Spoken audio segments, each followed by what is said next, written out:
Hey there, welcome back. I'm Flat Rate Mechanic, and today we're diving into a topic that can turn into a real nightmare if you're not careful: hooking up your car battery backwards. Now you might think, how bad can it be? Well, trust me, it can get expensive really fast.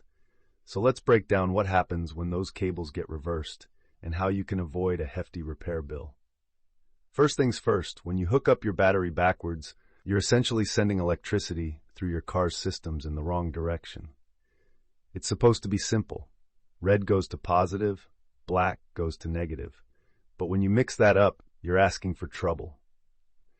Now, modern cars have built-in protections like fuses and fusible links designed to shield against this kind of mistake. But here's the kicker: those protections aren't foolproof. If you're unlucky, or if the connection stays reversed long enough, you can blow right through those safeguards, leading to some serious electrical issues.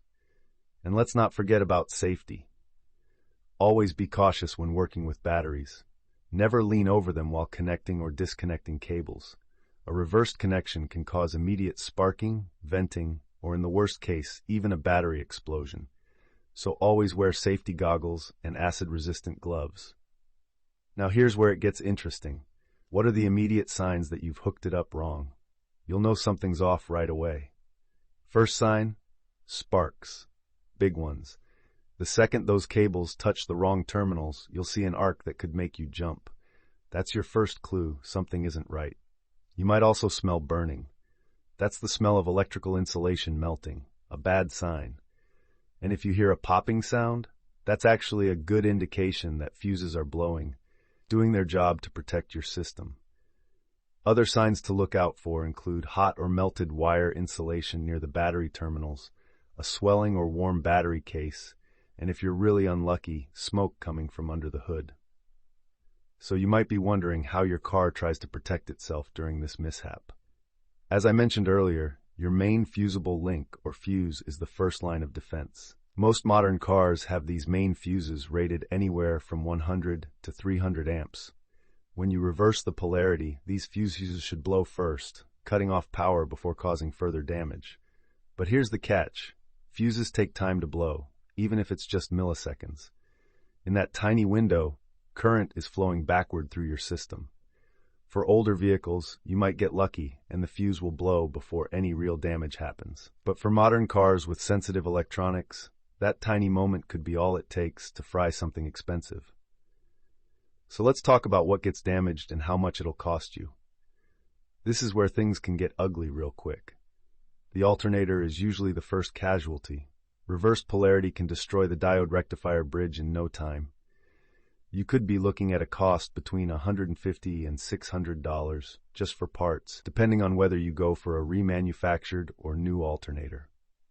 Next up, we have the ECU.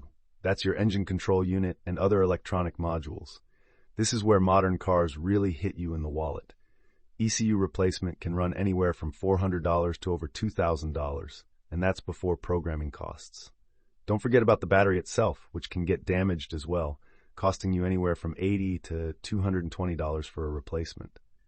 Now, I don't want to scare you too much, but wiring harness repairs can also add up, ranging from a couple $100 to over $1,500, depending on the extent of the damage. The severity really depends on how long the connection stayed reversed, so it's definitely something to avoid. So, how do you make sure this never happens to you? Prevention is key. Always double-check before you connect anything. Remember, red to positive, black to negative. Seems obvious, right? But when you're in a rush or it's dark, it's easy to mix them up. Investing in a good set of color-coded jump cables with built-in polarity indicators can really save you in the long run. Some even come with LED lights to indicate the correct connection. Most importantly, take your time. Always connect the positive first, then the negative, and disconnect the negative first when removing cables. Clean your battery terminals regularly to keep the markings visible, and if you're ever unsure, snap a photo before disconnecting anything. And for you hybrid or electric vehicle owners, pay extra attention. Incorrect connections can lead to serious safety risks. If you're not trained and equipped to handle high-voltage batteries, leave it to the pros. Before we wrap up, let's highlight a couple of key takeaways. Always double-check your connections and invest in tools that help prevent mistakes. So what do you think? Are you ready to tackle your car battery connections with confidence now? Thanks for listening. I'll catch you in the next one.